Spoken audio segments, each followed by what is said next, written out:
Salut mon bébé. Salut mon bébé. Donc j'interviens dans les établissements de santé avec Pacha. Je me déplace essentiellement dans des maisons de retraite. La médiation animale, c'est une relation tripartite. Il y a le bénéficiaire, l'animal et l'intervenant en médiation animale.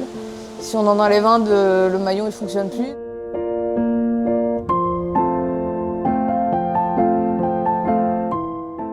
Je commence toujours par présenter l'animal, il dit bonjour à chaque bénéficiaire. On va travailler sur la mémoire, sur la motricité, sur le lien social. On peut travailler en motricité, des petits parcours, la mémoire sur des jeux de mémoire.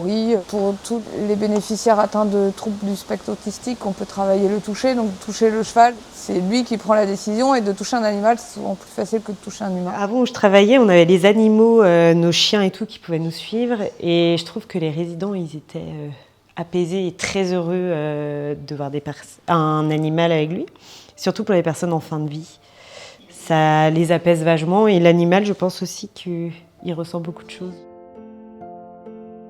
On fait des séances où on a l'impression qu'on ne fait rien. En fait, on fait beaucoup, ne serait-ce que caresser, brosser le poney. C'est des animaux qui vivent en groupe, donc ils ont la notion de l'autre. C'est des animaux très sensibles. Pacha, dans les couloirs, s'il y a du personnel soignant qui s'arrête pour lui parler, il va me suivre. Si c'est un bénéficiaire, il le sait, il s'arrête. C'est des gens un peu phobiques. On les écarte pas pour autant. Certaines personnes, il leur faut plus de temps qu'à d'autres pour accepter l'animal. Dans les visites en chambre, ça nous arrive de ne pas avoir les infos et il y a des gens qui ne veulent pas de l'animal, donc il n'y a pas de problème. Ils ont le droit de dire non aussi. Même le personnel, ça apaise et tout. Mais oui. Voilà. On devrait travailler avec des animaux tout le temps. Même les familles, je vois des fois des familles qui sont... Émotionnellement, c'est compliqué pour elles. Ah oui, oui. Ils prennent un moment avec lui, ça leur fait du bien. Pas simple pour les familles non plus. Ah non, ça c'est sûr.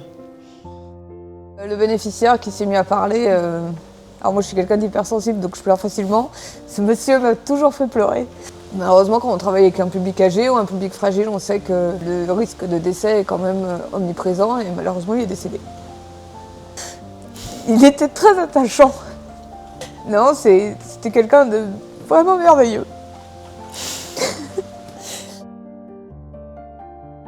Souvent on se dit médiation animale il faut avoir un souci, pas forcément.